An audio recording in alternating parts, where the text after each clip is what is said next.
Hello বন্ধুরা, আজ আমি তোমাদের জন্য নিয়ে এসেছি আরেকটি নতুন প্রিপারেশান, কাঁচকলার কোপ্তা।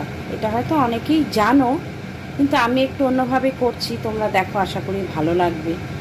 ঘরে অনেক সময় কাঁচকলা থেকে যায়, ব্যবহার করার উপায় পাওয়া যায় না, কি করলে হয় কি করলে সেই সময় এই কাঁচকলার কোপ্তা করে তার ডালনা করলে মুখরোচকও হয়, ব্যবহার করাও যায়। কাঁচকলাটা সব দিক দিয়েই বেশ ভালোই হয়। দেখো তাহলে তোমরা আমি কিভাবে বানাচ্ছি কাঁচকলার কোপ্তা। দেখো, আমি এখানে কাঁচকলা সিদ্ধ করে খোসা ছাড়িয়ে রেখেছি। খোসা শুদ্ধ সেদ্ধ করেছি, করে খোসাটা ছাড়িয়েছি। এখানে আছে 3টে কাঁচকলা, সাথে আমি আধখানা আলু দিয়েছি। এই অর্ধেকটা আলু ওর সাথে একসাথে মাখবো, তাহলে ওর ভেতরের যে টেস্টটা আরও ভালো হবে। চলো মাখি, কিভাবে মাখছি দেখো।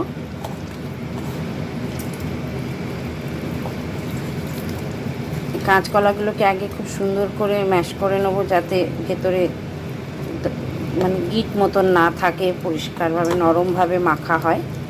সাথে আলুটাও চটকে নেব।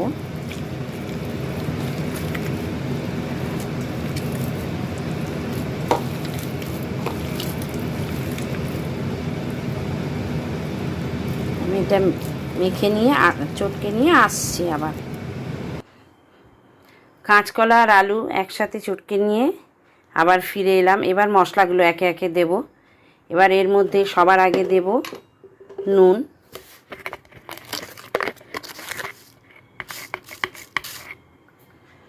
আন্দাজ অনুযায়ী পরিমাণ মতো নুন দিলাম। এবার দেব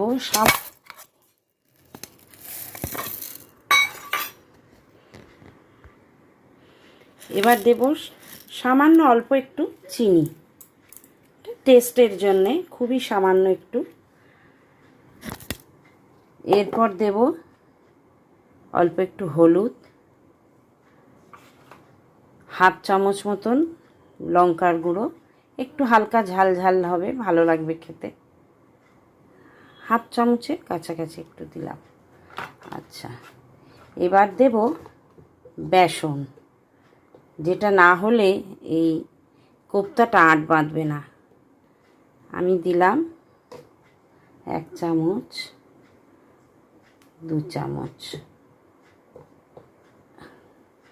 3 চামচ বেসন দিলাম। এবার এই পুরো মিশ্রণটাকে আমি একসাথে মেখে নিই।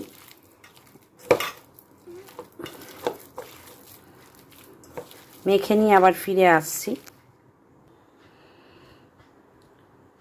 মিশ্রণটি মেখে নিয়ে আবার ফিরে এলাম। এর মধ্যে 2টো মশলা আমার দেওয়া বাকি রয়ে গেছে। সেটা একটা হচ্ছে ধনের গুঁড়ো হাফ চামচ, আর 1 চামচ জিরের গুঁড়ো। এবার এই মিশ্রণটাকে আমি কড়ায়, দেখো তেল দিয়েছি, তেল গরম হয়ে গেছে। এই তেলের মধ্যে আমি দিলাম সামান্য একটু হিং।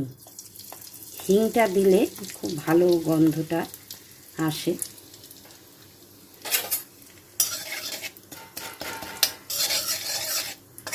হিংটা একটু লাল হয়ে ভাজা হোক, তারপর আমি আবার আসছি। দেখো, হিংটা গরম হওয়ার পরে আমি মিশ্রণটা, আমি কিন্তু খুব সামান্য একটা চা চামচের 1 চামচ তেল দিই। বেশি তেল দিলে খাস্তা হয়ে যাবে, তখন ভাজলে ভেঙে যাবে। তাই আমি চা চামচের 1 চামচের আন্দাজে তেল দিয়েছিলাম, তাতে দিয়েছি 1 চিমটে হিং। সেই হিঙের মধ্যে এই পুরো মিশ্রণটা ঢেলে দিয়েছি। এবার এটাকে একটু সুন্দর করে তেলের মধ্যে নাড়াচাড়া করে যখন একদম কড়া থেকে ছেড়ে আসবে, তখন নামিয়ে নেব।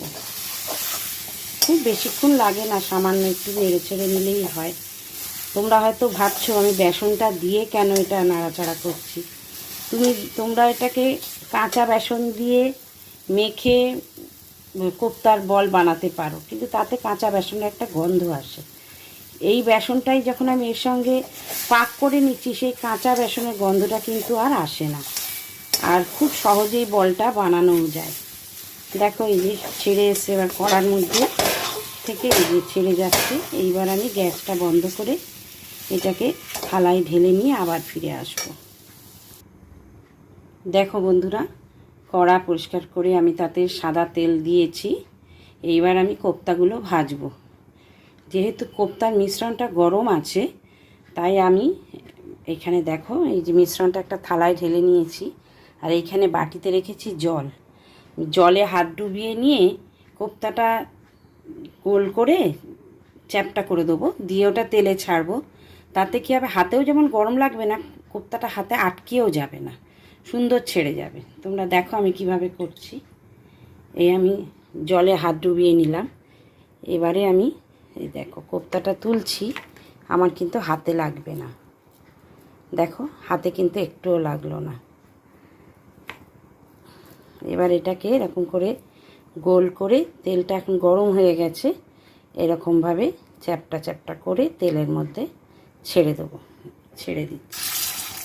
দেখো এইভাবে বাকি কোপ্তাগুলো উপর একটা একটা করে ছাড়ছি। ওটা হতে থাক।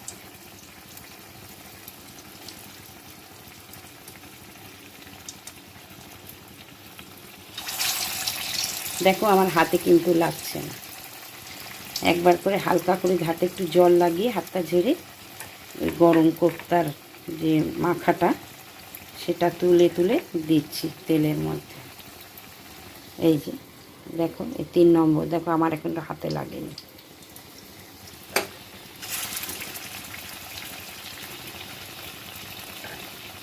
তাতে কী হবে, হাতে গরমটাও যেমন ফিল হবে না, তেমনি কোপ্তার গাটাও খুব সুন্দর মসৃণ হবে।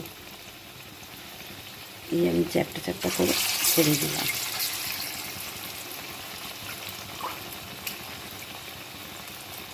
এইভাবে সবগুলো কোপ্তা ভেজে আমি আবার ফিরে আসবো তোমাদের কাছে। দেখো সবগুলো বড়া আমার ভাজা হয়ে গেছে। বড়াগুলোকে একটু ব্রাউন করেই ভেজেছি, নাহলে ঝোলে ফোটালে নরম জিনিস তো একদম গলে যাবে। এবারে আমি তরকারিটা করব। এর জন্য আমি নিয়েছি কয়েকটা সেদ্ধ আলু, মানে আলুটাকে পিস করে কেটে সেদ্ধ করে রেখেছি তরকারি করার সুবিধার জন্যে। আর নিয়েছি টমেটো। এবার আমি তরকারিটা শুরু করছি। এখানে বড়া ভাজার যে তেলটা রয়ে গিয়েছে 1 চামচের মতো, ওই তেলেই আমি তরকারিটা করব। সবার আগে তেলে দেব একটু সাদা জিরে, ফোড়নে দেব সামান্য সাদা জিরে দিলাম। এবারে দেব একটুখানি হিং, অল্প একটু হিং, যেহেতু বড়াগুলোর মধ্যে হিং দেওয়া আছে, খুব সামান্যই হিং দিলাম। এবারে আলুগুলো ছেড়ে দেবো। আলুগুলো একটু হালকা তেলের উপরে নেড়ে চেড়ে নেব। সেদ্ধ আলুটা একটু তেলের উপর ভাজলে টেস্টটা ভালো হবে।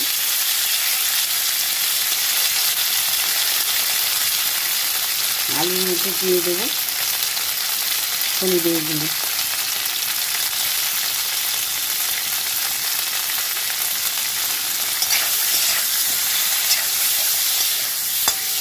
সাথে দিয়ে দিলাম টমেটো কুচি।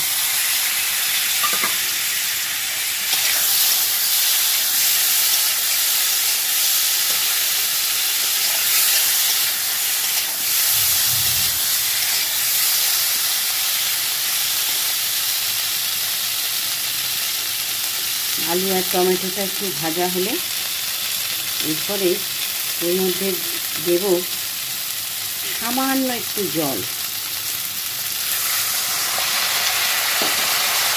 আগে তোমাদেরকে বলেছি আমি যখন মশলা কষাই আগে একটু জল দিয়ে দিই, তাহলে মশলাগুলো পুড়েও যায় না, ভালো কষা হয়। এরপরে এই তেলটাই আবার মশলার সাথে কষাতে কষাতে ছেড়ে আসবে। দেখো এরপরে দিলাম জিরের গুঁড়ো, 1 চামচ জিরের গুঁড়ো দিয়েছি। আর দিলাম 1 চামচ, ছোটো চামচে মশলার চামচে 1 চামচ লঙ্কার গুঁড়ো।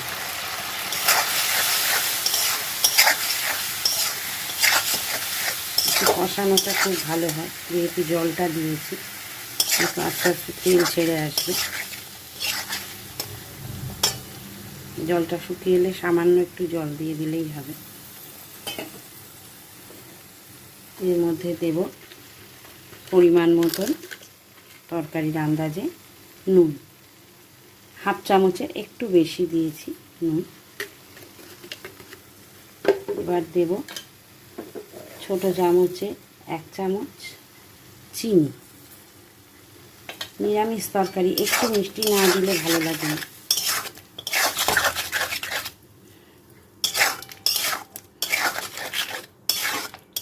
এবারে এগুলো কষাবো, আঁচটা জোরে করে দিলাম।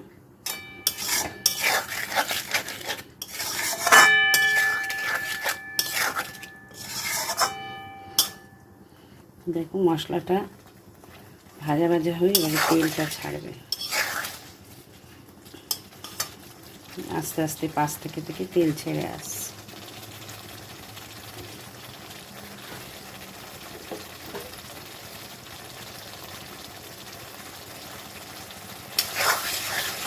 আলুগুলো কিন্তু ভাঙেনি, সিদ্ধ হলেও আলুগুলো পিসগুলো গোটাই আছে, কিন্তু মশলাটা সুন্দর কষানো হয়ে গেছে। যেহেতু সামান্য জল দেওয়া হয়েছিল, এটা ভালো করে মশলাটা তেলটা ছাড়ুক, তারপরে দেব জল।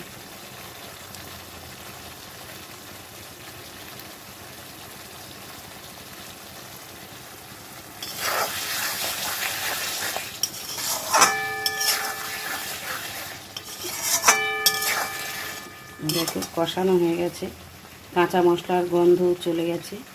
এবারে দেব অল্প করে জল, খুব অতিরিক্ত জল দিয়ে ফোটালে বড়াগুলো ভেঙে যাবে। যতটুকু বড়ায় রস ঢোকার জন্য প্রয়োজন ততটুকু আন্দাজে জল দেব।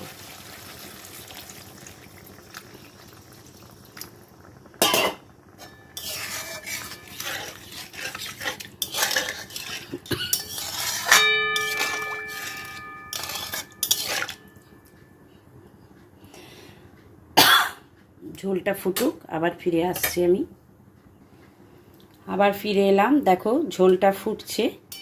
এই অবস্থায় আমি বড়াগুলো ঝোলের মধ্যে দিয়ে দেব।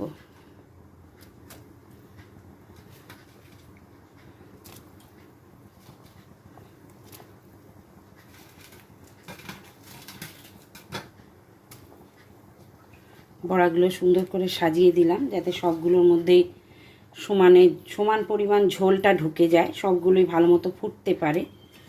দেখো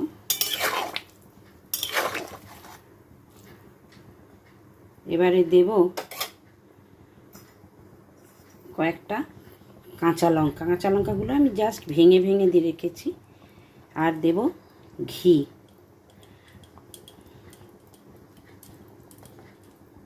অল্প একটু ঘি দিলাম।